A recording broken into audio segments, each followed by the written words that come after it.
তো এটা লিখলে অটোমেটিক্যালি টেম্পোরারি মেইলটা চলে আসবে। ঠিক আছে, যে ক্লিক করলাম, দেখেন যে টেম্পোরারি মেইলের ওয়েবসাইটটা চলে আসছে। এরকম অনেকগুলো ওয়েবসাইট এখানে আছে, আপনার যেটা ভালো মনে হয় আপনি এটা নেন। শুধু আর কি মেইলটা সাময়িক সময়ের জন্য নিতে পারবেন। ঠিক আছে, তো একটু খেয়াল করে দেখেন এখানে আমরা যদি একটু ক্লিক করি ওয়েবসাইটের মধ্যে, এই ওয়েবসাইটটাকে একটু লোড নিবে। প্রত্যেকবারে আপনি যতবারই এখানে ঢুকবেন একবার করে লোড নিবে। লোড নেওয়ার পরে এই জায়গাটার মধ্যে একটা মেইল আপনাকে দিবে। এই মেইলটা কিন্তু তারা কাউকে দেয় নাই। ঠিক আছে, এই যে এই মেইলটা হচ্ছে এখন পর্যন্ত কেউ ইউজ করে নাই, এটা আপনি ইউজ করতে পারবেন।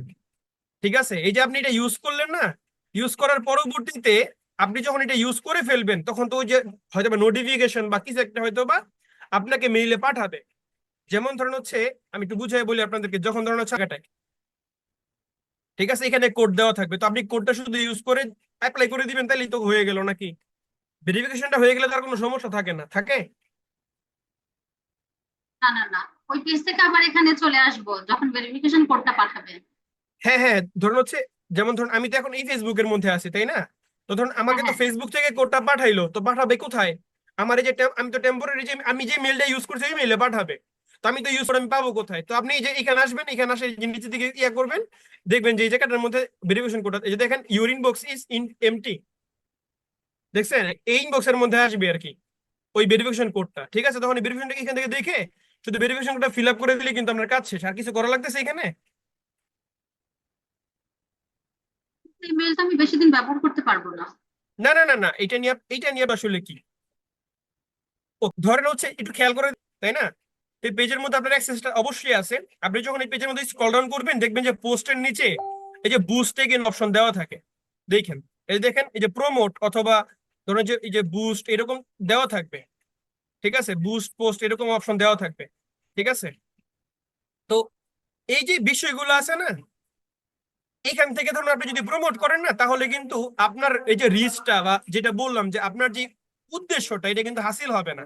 আপনি কিন্তু খুব ভালো পরিমাণে কিন্তু ধরুন হচ্ছে আপনি টাকা ঠিকই খরচ হবে, কিন্তু আপনার ধরুন ওই সেলস হবে না, অথবা ধরুন হচ্ছে আপনার ওই পরিমাণ ধরুন অডিয়েন্স জেনারেট হবে না, অথবা ধরুন এঙ্গেজমেন্ট বাড়বে না।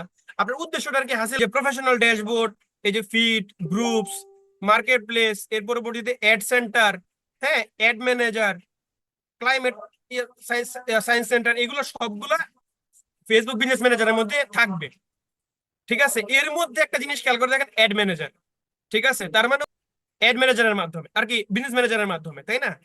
আর অ্যাডস ম্যানেজারের মাধ্যমে শুধুমাত্র আমরা অ্যাডসটাকে নিয়ন্ত্রণ করতে পারতেছি। ওকে, এর বেশি কিন্তু কিছুই না। ওকে, এবার পরবর্তীতে দেখেন আমরা আমরা যখন হচ্ছে বিজনেস ম্যানেজারের জন্য কাজ করছিলাম, তখন আমরা যখন আমরা ধরেন হচ্ছে এখানে গিয়েছিলাম, তাই না?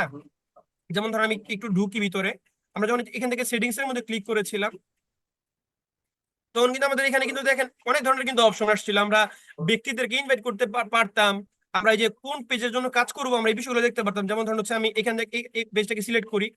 ঠিক আছে, এখানে আমরা ধরুন হচ্ছে এই যে এইগুলোকে ম্যানেজ করতে পারতাম, যাবতীয় সবগুলো কাজ কিন্তু আমরা করতে পারতাম, তাই না? এইগুলো কিভাবে করতাম বলেন তো? বিজনেস ম্যানেজারের মাধ্যমে। অর্থাৎ আমাদের যত অ্যাসেটস আছে, আমাদের এই যে বিজনেস ম্যানেজার অ্যাকাউন্টের মধ্যে যত অ্যাসেটস আছে, বলতে অ্যাসেটস বলতে পেজেস যতগুলো আছে, ওকে, ওই পেজগুলো আমরা মেনটেন করে যাবতীয় সকল মেনটেনেন্স কাজগুলো আমরা বিজনেস ম্যানেজার মধ্যে করতাম। কিন্তু অ্যাড ম্যানেজার দিয়ে আমরা কি করতে পারবো বলেন তো? ওই স্পেসিফিক পেজের ওই স্পেসিফিক শুধু অ্যাড ক্যাম্পেইনের কাজগুলো আমরা অ্যাড ম্যানেজারের মাধ্যমে করতে পারবো। ঠিক আছে, আশা করি আপনারা অ্যাড ম্যানেজার অটোমেটিক্যালি অ্যাকাউন্টটা ক্রিয়েট করে আপনার এই যে অ্যাড ম্যানেজার অ্যাকাউন্টটা লঞ্চ করে ফেলছে।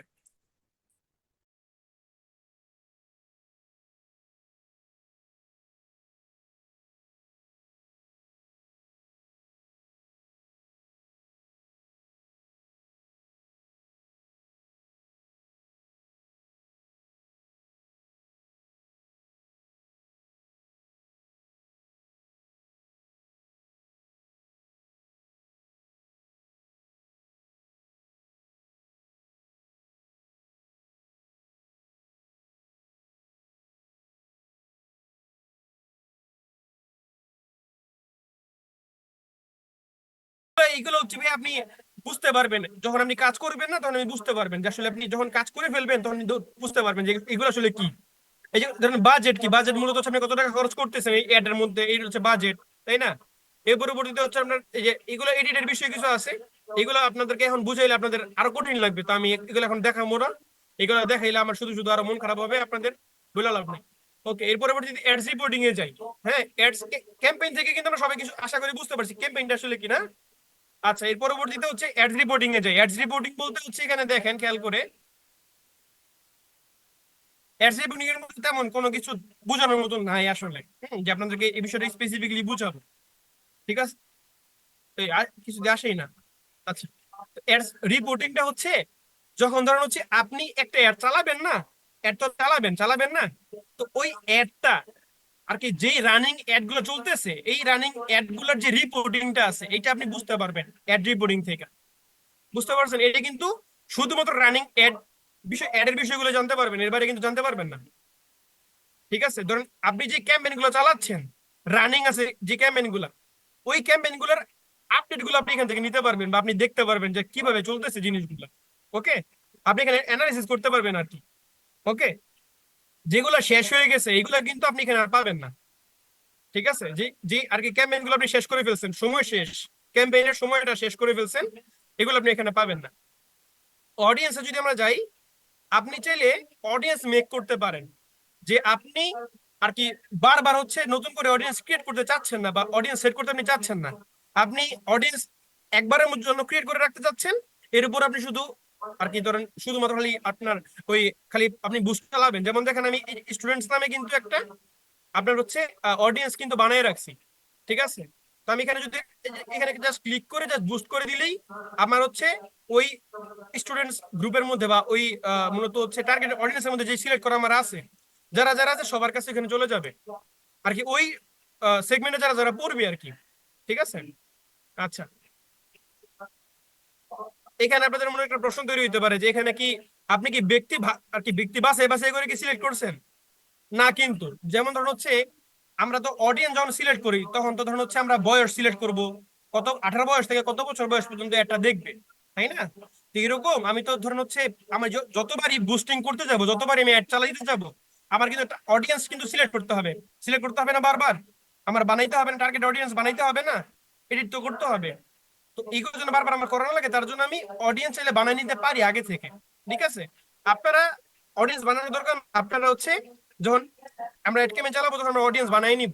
ওকে, আগামীকালকে বিষয়গুলো ক্লিয়ার করে দিলে আপনাদের কাছে বিষয়গুলো খুব ইজি মনে হবে। হ্যাঁ, আজকে আপনাদেরকে তো এখনো তো আমরা তো অডিয়েন্স সিলেক্ট করে দেখাই নাই, এই জন্য আপনাদের কাছে একটু ভয় ভয় লাগতেছে হয়তো বা।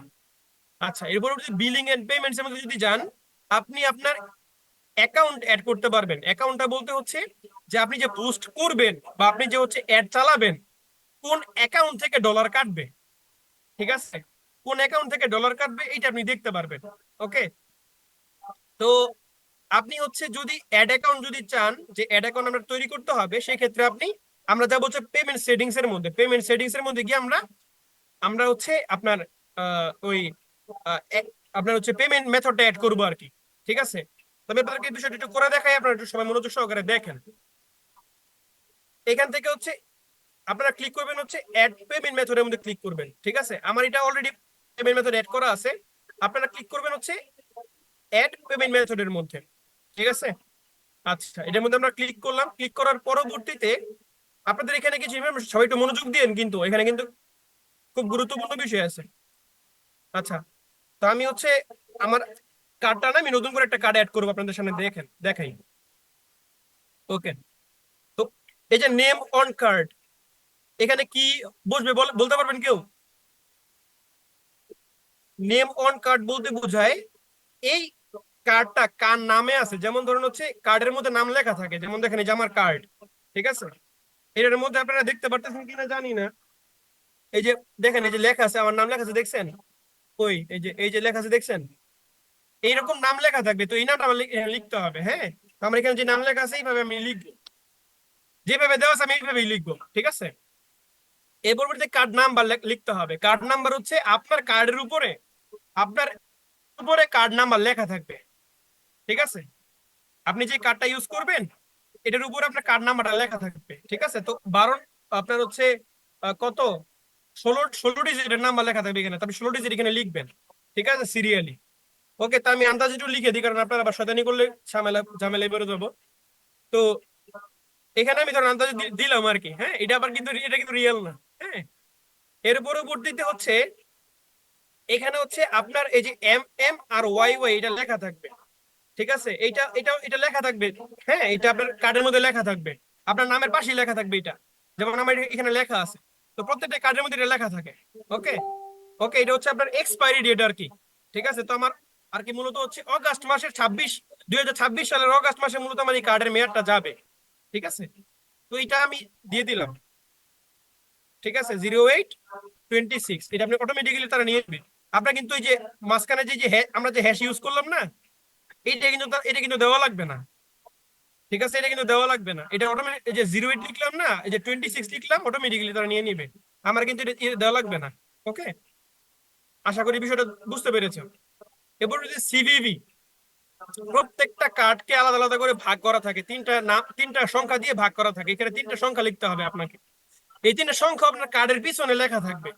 এই যে যেমন আমার এই কার্ডের পিছনে লেখা আছে, এই জায়গাটায় লেখা আছে, এই জায়গাটায় লেখা আছে কার্ডের। হ্যাঁ, তো এটা আপনাদের কার্ডের মধ্যে লেখা থাকবে। তো আমি এটা দিয়ে দিতেছি। ওকে, তিনটা ডিজিট এখানে দেওয়া থাকবে। এরপর আমরা সেভ দিলে এটা নিয়ে নিবে। এখন প্রশ্ন থাকতে পারে যে স্যার এখানে যে আমি যে কার্ডটা দিব, এই কার্ডটা কি হইতে হবে? কার্ডটা ডেবিট ক্রেডিট দুইটি হইতে পারে, কোনো অসুবিধা নাই, কিন্তু অবশ্যই অবশ্যই কার্ডটা ডুয়েল কারেন্সি হইতে হবে। ঠিক আছে, আপনি তো ডেবিট কার্ড অথবা ক্রেডিট কার্ড মূলত ডুয়েল কারেন্সি কার্ড আমরা বানাই, তাই না? এইটাও কি কঠিন লাগতেছে আপনাদের কাছে? হ্যালো?